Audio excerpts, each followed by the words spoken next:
The House has resumed. Members, the House is debating the third reading of the Electronic Transfer Contract Formation Amendment Bill.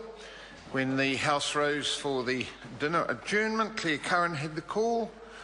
She's just under 9 minutes if she wishes to avail herself of the opportunity. In the case that she doesn't, the call goes to Jonathan Young. Thank you, sir. Sir, it's my pleasure to stand and speak on the Electronic Transactions Contract Formation Amendment Bill in its third reading. Sir, this might be a small bill. In fact, measured by words, it is very small, crafted by such a wordsmith as Paul Goldsmith. It could leave us perplexed, except it takes far greater acumen to say something in less words than it does in many. So Mr. Goldsmith, a legislator, can be proud of his accomplishment in this law. And let me give some context to that. Because creating law in such an important field of human endeavour and activity, such as contract law, is important.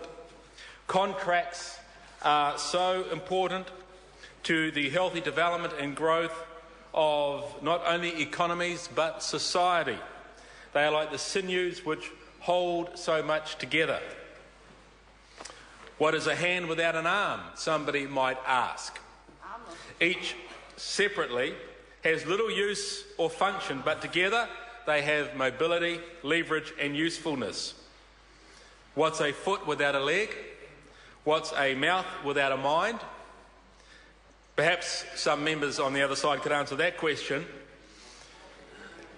But, sir, contracts are those which connect the disparate parts of our economy and our society together.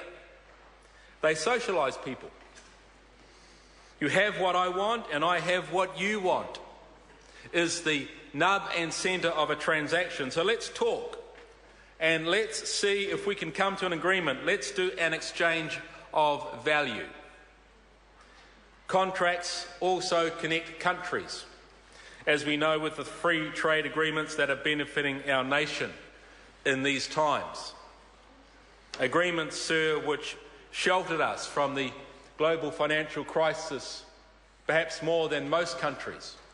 Such is the power of contracts. They are built upon international understanding and agreements which connect us for mutual benefit, and that is good. It creates degrees of dependency, and that's okay, because you look after those whom you depend upon. They create bridges of trust and respect, value and inclusion. Sir, a few years ago I visited an integrated circuit manufacturer that have their factory between New Plymouth and Mount Taranaki. They make dozens, if not hundreds, of components. One of the components they make is a small integrated circuit of an onboard computer system of an F-16 Falcon fighter, made by General Dynamics for the United States Air Force. How a small North Taranaki business can supply a single part to the Department of Defence baffles me. But it was the contract which makes it possible. Sir, I am a space buff. I love science fiction. I always watch Star Trek, every movie that could come out, and I followed the progress and development of the space shuttle. The statistics are simply mind-blowing. It's the most complex machine ever constructed, with 2.5 million separate parts and 370 kilometres of wiring. Its three main engines are together more powerful than 60 Clyde dams, and the pressure of their turbo pumps can send a column of liquid hydrogen nearly 60,000 feet into the sky. The Space Shuttle program was supported by over 1,500 active suppliers, some of whom are the only known or certified source of a particular material, part or service. What brings all these suppliers together, sir, all these parts together, are contracts. And what we're looking at tonight is a component, a small component of a wider body of contract law. And so as every single one of those parts is important, so every component part of contract law is important. Contracts are the sinews and the ligaments that bind all their collective creativity, intelligence into detailed design, manufacturing and quality assurance that, backed with the Space Shuttle program, enable them to make one of the most complex and daring machines known to man. Contracts are what grow countries. They are vitally important. They connect people and their ideas with outcomes and advancement. So any law that strengthens our contract law is not only good for business, but it's good for our society. This bill is a single component of a bigger body of law known as contract law. It has a part to play in our social and our economic well-being. So a very important part of why this bill has come to the House is all about when does a contract, when does an electronic transaction take place? What is the timing that is critical for that to stand its stead? And so that's a very important thing, because we know that when it comes to dispute, often timing is the issue. And so to have some clarity in the law about the timing of when an electronic transaction or contract takes place is clarity that's going to benefit the wider body of contract law. The example which Mr. Goldsmith used was a case that actually goes back a couple of hundred years, back to 1818, in a case of Adams versus Linsell. It was a case in English contract law regarded as the first case towards the establishment of the postal rule for acceptance of an offer. Ordinarily, any form of acceptance must be communicated expressly to an offerer. However, it was found that where a letter of acceptance is posted, an offer is accepted in quotes, in course of post.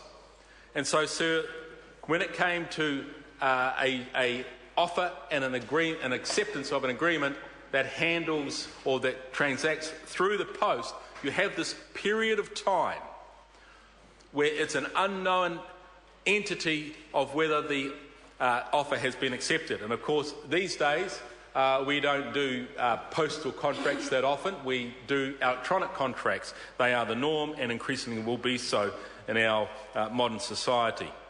So the case involved two parties in the sale of wool.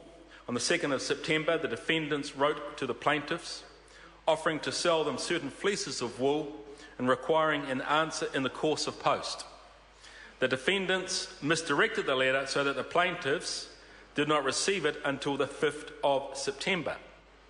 The plaintiffs posted their acceptance on the same day in good faith, but it was not received until the 9th of September. Meanwhile, on the 8th of September, the defendants, not having received an answer by the 7th of September, as they had expected, sold the wool to someone else. Here we have this beautiful conundrum happening. The defendants argued that there could not be a binding contract until the answer was actually received. Until then, they were free to sell the wool to another buyer. Well, sir, the court said that if that was true, it would be impossible to complete any contract through the post if the defendants were not bound by their offer until the answer was received. Then the plaintiffs would not be bound until they had received word that the defendants had received the acceptance, and this could go on indefinitely. Instead, it must be considered that the offerers were making the offer to the plaintiffs during every moment that the letter was in the post. In essence, it's like sending an email offer, that when you send it, that offer is open, that offer is alive for all that period of time. And in this case, it was a matter of days because the letter was misdirected and received late. Then when the offeree has placed his acceptance in the post, there is what is called a fictional meeting of the minds, which concludes the offer and gives effect to the acceptance. So all of this had to be worked through in law 200 years ago, because what was happening is that trading was starting to happen in distant places. Similarly, of course, what we do all the time. The acceptance did not arrive in the course of post, strictly speaking. All parties understood the course of post to refer to the 7th of September, but because the delay was the default of the defendant, it was taken that the acceptance did arrive in the course of post. So, sir, just in conclusion, this bill is about determining the time. Order. Thank you. Claire Beaumont. Carol. Sorry, Carol. My apologies.